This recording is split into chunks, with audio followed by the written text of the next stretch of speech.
Hello ညီကိုတွေမင်္ဂလာပါကျွန်တော် FPL မြန်မာ channel နဲ့ပြန်လည်ကြိုဆိုလိုက်တယ်ကျွန်တော် channel လေးကလည်းမ run နိုင်တော်တော်ကြာပြီအခုနောက်ပိုင်းမှာကျွန်တော်ပြန်အားလာဖြစ်တဲ့အတွက်2026-2029 FPL manager ကိုကျွန်တော်ပြန်ပြီးတော့ run မယ်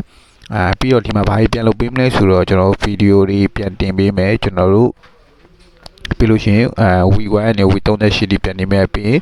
ကျွန်တော်bicycle kick player တွေကိုကျွန်တော်ဘယ်သူကိုရောင်းထုတ်တင်နေဒီပေါ်မှာဘယ်သူကတော့ကောင်းတယ်ဘယ်သူကတော့မကောင်းဘူးဘယ်သူကိုခွဲတင်နေဆိုတော့ကျွန်တော်အကြံဉာဏ်ပေးမယ်ပြီးတော့ကျွန်တော်ညီကိုတွေအတူတူပြန်ပြီးတော့ ဆော့လို့ရပါအောင်ကျွန်တော်စီစဉ်ထားတယ်အဲ့ဒါကိုကျွန်တော် lead တစ်ခုလုပ်မယ်ကျွန်တော်ရဲ့ lead တစ်ခုပေါ့အဲ့လီကဆိုလို့ရှိရင်ကျွန်တော်ပြီးလို့ရှိရင်ကျွန်တော်ကုတ်လေးကျွန်တော်ပေးမယ်အဲ့မှာလာ join လို့ရတယ်ဒါပေမဲ့ကျွန်တော်အယောက်50ပဲကျွန်တော်လက်ခံမယ်ပေါ့နော်အယောက်50လက်ခံမယ်အယောက်50လက်ခံပြီးလို့ရှိရင်အဲ့ထဲမှာစီစဉ်ပြီးလို့ရှိရင်1 2 3ရရလို့Premier League ရဲ့ချန်နေတဲ့ charge 3နဲ့ကိုကျွန်တော်လက်ဆောင်ပေးမယ်1ကိုတစ်ထည့်2ကိုတစ်ထည့်3ကိုတစ်ထည့်အဲ့ဒီမှာကျွန်တော်ပါဝင်ဆော့မယ်ဒါပေမဲ့ကျွန်တော်1 2 3ဝင်ခဲ့လို့ရှိရင်တော့ကျွန်တော်ပြီးမှာပါကျွန်တော်တို့ခွေမှာတော့မဟုတ်ပါဘူးဒါစာရညီကိုတွေကိုအားကြောင့်ကျွန်တော်အတူတူပြောပါဆော့မယ်ပြီးလို့ရှိရင်အကြံဉာဏ်တွေလည်းကျွန်တော်ပြီးလို့ရဗီဒီယိုဝေတော့မှကျွန်တော်ညီကိုတွေပြောပါပြန်ဆော့ကြမှာဗျာကျွန်တော်ဒီ YouTube လေးကိုပြန် run နေကဲပြီးလို့ရှိရင်ကျွန်တော်ဘယ်သူတွေဝယ်မယ်ဘယ်သူတွေရှောင်းမယ်ဆိုတာကျွန်တော်ဆက်ပြီးတော့ကျွန်တော်ဒီ line နဲ့နီးပြီးဆိုဆက်ပြီးတော့ကြုံကြည့်မယ်ဗျာအရှင်လေးကိုလှုပ်ထားမယ်ကဲဟုတ်ပြီကျွန်တော် fantasy league တော့ကျွန်တော်တို့ရောက်ပြီဆိုတဲ့ဟာကိုကျွန်တော်ဘယ်သူတွေဝယ်ပြီးတော့ဘယ်သူတွေကျွန်တော်တို့တုံးနေဆိုတာကျွန်တော်ကြည့်မယ်နော်ကျွန်တော် league တစ်ခုရှိတယ်ကျွန်တော်ပြမယ်တော့ကျွန်တော် league ဒီမှာ FPL မြန်မာ league ရှိတယ်ကျွန်တော်ရှိရဆိုတော့ကျွန်တော်အသိလေးရွှေ့လိုက်အောင်ဗျာညီကိုလေးချင်းနေကျွန်တော်နော်အသိလေးရွှေ့ထားဒီမှာကျွန်တော် never လောက်ထားတော့ရှိရဘာလောက်ထားလဲဆိုတော့ဒီမှာကျွန်တော်အာကြီးကကိုကြီးပိုင်းနေမှာအာကြီးကကျွန်တော် Rayo တော့ပြန်ရွှေ့ထားတယ်ဘာလို့ရွှေ့ပြဆိုတော့ညီကိုတွေတီးမှာပါအာကြီးကချန်ပီယံလေးရထားတယ်ပြီးလို့ရှိလို့ရှိရင်ကျွန်တော်တို့ရွှေလေးစုလေရလာတယ်ဆိုတော့လေပြီးတော့အာကြီးချန်ပီယံဖြစ်တော့ clean sheet များဆုံးဖြစ်တယ်ပြီးတော့ကျွန်တော် Chelsea နောက်ကိုဒီပါတယောက်ကျွန်တော်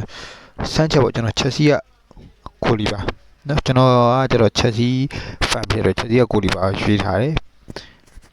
ပြီးလို့ရှိရင်နောက်တန်းတော့ကျွန်တော်တို့မန်စီကိုကြီးပါကိုရွှေ့ထားတယ်ပထမဆုံးပွဲမှာကျတော့ကျွန်တော်ပုံမောက်လေးတွေ့မယ်အဲ့ပေးမှာပွဲမှာကျွန်တော်ကိုကြီးပဲပေးရတယ်ဆိုနိုင်ပြီးတော့ကျွန်တော်နောက်ပိုင်းမှာခရစ်စတယ်ဘယ်လီကိုဒန်ဖီနီတို့နဲ့တွေ့တဲ့အတွက်ကျွန်တော်တို့နည်းနည်းလေးအဆင်ပြေမယ်လို့တော့ထင်တယ်ပြီးတော့ဒီမှာကျွန်တော်ဒီမှာပြန်ပြီးတော့ကျွန်တော်ပြန်ရွေးမယ်ဗျာပြန်ရွေးမယ်ဆိုရကသူ့တော့တိတ်မကြိုက်ဘူးသူ့တော့တိတ်မကြိုက်တော့ကျွန်တော်ပတ်ဒူနေရာမှာကျွန်တော်သူ့ရဲ့ဟာက5.5 million ရှိရအတွက်ကျွန်တော်ချက်စီကိုရောင်းမယ် let's go ကိုကျွန်တော်ရွေးလိုက်ရင်ကောင်းမလားပေါ့နော် let's go ကဘယ်လိုနဲ့တင်မယ်နောက်ပိုင်းမှာEverton Man City Fulham တို့တင်မှာတိတ်တော့မချောင်ဘူးဒါပေမဲ့သူကကျတော့စာပြီးအလွန်ဆိုရဲ့ကစားကွက်မှာအဓိကတော်တော်လေးအသုံးဝင်မယ်လို့တော့ထင်တယ်ပြီးတော့သူ့လည်းခေါ်လာဆိုတော့သူ line နဲ့လည်းရနိုင်နေဆိုတော့ကျွန်တော်သူ့တော့ဘာဖြစ်ကျွန်တော်ထည့်လိုက်တယ်ကျွန်တော်ဒီမှာပေါ့ဒီမှာဆိုလို့ရှိရင်ဒီကောင်လေးကိုလည်းကျွန်တော်လင်းမယ်ဗျမန်စီရဲ့နှစ်ကောင်ဖြစ်နေတဲ့အတွက်လीဒီကောင်လေးကိုလင်းမယ်မန်စီရဲ့နှစ်ကောင်ဖြစ်နေတဲ့အတွက်ဆိုတော့ကျွန်တော်ဒီမှာပြန်ကြည့်မယ်နောက်ပွဲဒီမှာဘယ်သူတည်းချောင်မလဲဆိုတော့ကျွန်တော်ဒီမှာတစ်ချက်ပြန်ကြည့်မယ်နော်ကျွန်တော်နောက်ပွဲဒီမှာဘယ်သူတည်းချောင်လဲဘယ်သူတည်းချောင်လဲဆိုတော့ကျွန်တော်တစ်ချက်ပြန်ကြည့်မယ်ဆိုတော့ကဒီမှာမကြည့်ခင်ကျွန်တော်တယောက်တော့ရွေးထားလိုက်မယ်ဗျအေဗာတန်ဒီကောင်လေးတော့ကောင်းတယ် confirm တော့ဖြစ်တယ်ဆိုခဏရွေးထားလိုက်မယ်ဒါပေမဲ့နောက်ပွဲဒီမှာကျွန်တော်အေဗာတန်ဘာနဲ့တွေ့မှလဲဆိုတော့ကျွန်တော်ကြည့်မယ်ခရစ်စတယ်ဘေးလီဘုံမောက်မန်ယူနဲ့တွေ့မယ်ဆိုတော့ဒီကောင်တော့ line နဲ့လီတော့ရနိုင်နေဗျရနိုင်ဆိုတော့ကျွန်တော်တစ်ချက်ကြည့်မယ်ပြီးအာရဲ့လူရှိုကျွန်တော်နောက်တန်းကိုနည်းနည်းလေးစင်းလိုက်ဒါပေမဲ့လူရှိုးကတော့နေစင်ရလူရှိုးကိုထိန်ကောင်းမလားကျွန်တော်မန်ယူကကျွန်တော်တယောက်ကိုကျွန်တော်ဟိုကလှုပ်လိုက်မယ်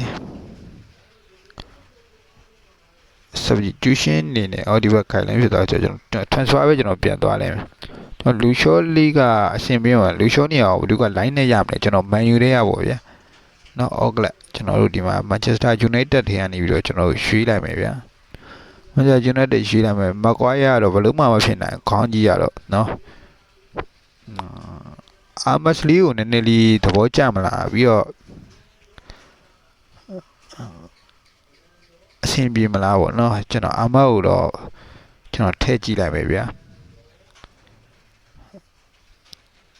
ဒီကောင်အာမတ်ဆိုဒါတအာမတ်ဒါတအာမတ်ဆိုကျွန်တော်ပြန်ဖြုတ်လိုက်မယ်ဒီကောင်တအာမတ်ဆိုပြန်ဖြုတ်လိုက်မယ်မဟုတ်လူရှော့ကလေကျွန်တော် line နဲ့ရနိုင်ပါမလားကျွန်တော်အမှန်တကယ်ပြောဆိုလို့ရှိရင်လူရှော့ကိုလေကျွန်တော်မကြိုက်ဘူးဖြစ်နေတယ်လူရှော့မကြိုက်တဲ့နေဆိုတော့ကဲအဲ့နေရာလေးကိုကျွန်တော်ခဏထားမယ်ဗျာနော်ဒီမှာတော့ကျွန်တော် service line ကိုကျွန်တော်ရွှေ့ထားတယ် service line ကတော့တော်တော်လေးကိုလီပါဦးပွဲမှာတော့တော်တော်ကိုလည်းတွေးနိုင်တာတွေ့ကြခြေစဲမောမှာတော်တော်လေးကိုတွေးနေအောင်ကျွန်တော်တွားပြီးတော့တွေ့ရတယ်ပေါ့နော်နောက်ဘက်တွေ့မှာက Newcastle Nottingham Forest Ipswich တို့နဲ့ဆိုတော့ South Line ကိုသိနိုင်ကြီးတော်တော်များတယ်ပြီးတော့ဒီမှာကြိုက်ဆုံးကျွန်တော် Chelsea player ဖြစ်တဲ့ Morgan Roger ပေါ့သူကတော့ Aston Villa နေပြီးတော့ Chelsea ကိုပြောင်းလာတယ်ဇာဗီလွန်ဆိုလက်ထက်မှာလည်းသူတော်တော်ပို့ထုတ်ခွင့်ရမယ်ထင်တယ်ပြီးတော့ပေါင်119တန်းနဲ့သူရွှေ့ချရဆိုတော့တွေ့မှာ Fulham Brighton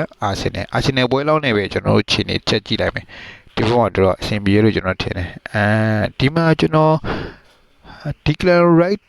ကျွန်တော်ဒီနေရာမှာ Urigal လေးကိုပို့ပြီးတော့သဘောကျမလားပေါ့ဗျာဒီထက်မှာကျွန်တော်တစ်ချက်ကြည့်လိုက်မယ်9.5 မီလီယံဆိုတော့ Arsenal ကိုကြည့်လိုက်မယ်ကျွန်တော်တို့Odegaard ဆိုတော့ Odegaard ကနော် Odegaard ပိုတော့မှအရှင်ပြည့်ရဲ့အနေထားမှာရှိ Odegaard ကိုဖန်တီးလို့ရှိနေကျွန်တော်တို့ရှာအောင်ပါပေါ့နော် Odegaard လေးတော့အရှင်ပြည့်တယ်ဟုတ်ပြီဒီမှာဆိုလို့ရှိရင်ဒီမှာကျွန်တော်ဘုံမောက်ဒီနေရာလေးကျွန်တော်ခဏလောက်ခဏထားလိုက်မယ်နော်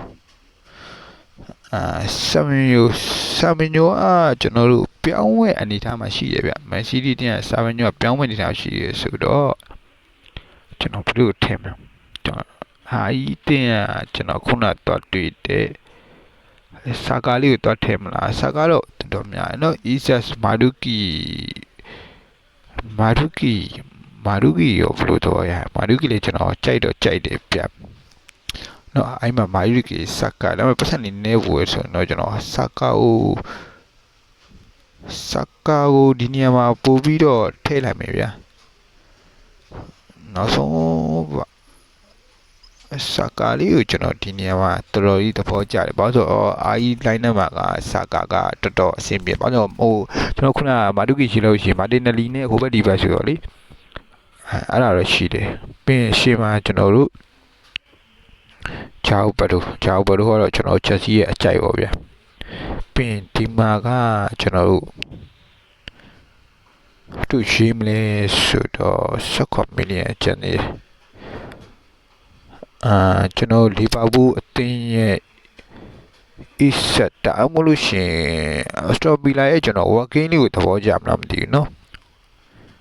working လေးရတော့တော်တော်လေးအဆင်ပြေတဲ့မှာပါတယ်9 မိနစ်ချန်တဲ့ကာဘာလိုဝင်ကတော့ကျွန်တော်မကြိုက်တော့ကာဘာလိုဝင်နေရာမှာကျွန်တော်ရှေ့တန်းမှာဘယ်လိုထည့်မလဲဆိုတော့15ချန်တဲ့ဟာလန်ထည့်လိုက်ရင်900ခိုင်နှုန်းကများသွားပြီဒီမှာကျွန်တော်တယောက်ရှိအောင်မယ်ဆိုတော့ဟာလန်တော့ restore ကျွန်တော်ပြန်လုပ်ပြီးတော့ကာဘာလိုဝင်တော့ပြောင်းဆိုတော့မချက်ဘူးဒီမှာကာဘာလိုဝင်က6.3ညာဆိုတော့ကျွန်တော်6.3ညာချင်းဘယ်သူကပို့ပြီးတော့အဆင်ပြေနိုင်လဲဆိုတော့ကျွန်တော်ကြည့် Richarlison ကပို့ပြီးတော့အဆင်ပြေနိုင်မယ်နော်ဟုတ်ပြီကျွန်တော်ဒီမှာနောက်တန်းမှာက Facebook တွေပဲခဏပြန်ထားရမယ်အဲ့ဆိုရင်ကျွန်တော် line အောက်ကနည်းနည်းလေးတော်တော်လေးအဆင်ပြေသွားပြီလို့ပြောမယ်ကျွန်တော်ကိုရီးယားနေမှာ Rai ရဲ့နောက်တော့မှဆိုရင် Man City ရဲ့ကူရှီပင် Chelsea ရဲ့ကစားသမားအဓိကကစားသမားဖြစ်လာနိုင်တဲ့ Lescott ပြီးလို့ရှိရင်ကျွန်တော်တူကိုရီစီလာဒီကောင်ကကျတော့တော်တော်လေးတော့ Everton မှာ3ဝင်တယ်လို့ပြောရမယ်မန်ယူနေရာမှာတော့ကျွန်တော်တယောက်ပြန်ထည့်ရမယ်နော်နောက်ဗီဒီယိုမှာကျွန်တော်အလင်းမှာကျွန်တော် South Line ပြီးရင် Panabrocha ပြီးရင် Odegaard ကျွန်တော်ဒီမှာလည်းတယောက်ပြန်ထည့်ရမယ်ကျွန်တော် ကြာဘူးဘယ်လိုရှိလဲဆိုတော့ working ဆိုတော့တော်တော်လေးကိုအဆင်ပြေတယ်အရင်မှာဆန်းချက်ရှိမယ်ကျွန်တော်စကားရှိမယ် Richarlison ရှိမယ်ဒီမှာကြီးတယောက်တော့ကျွန်တော် defender မှာတယောက်တော့ထည့်ပေးရအဲ့ကျွန်တော်တော်တော်လေးအဆင်ပြေလို့ကျွန်တော်ပြောရမယ်အဲ့ဆိုရင်နောက်ဗီဒီယိုမှာထပ်တွေ့မယ်ဗျညီကိုတော့ဘယ်ရအောင်မကြိုက်ဘူးလေအဆင်ပြေဆိုတော့ကျွန်တော်တစ်ချက်တော့ပြင်ပြောခဲ့ပါနော်အားလုံးကျေးဇူးတင်ပါတယ်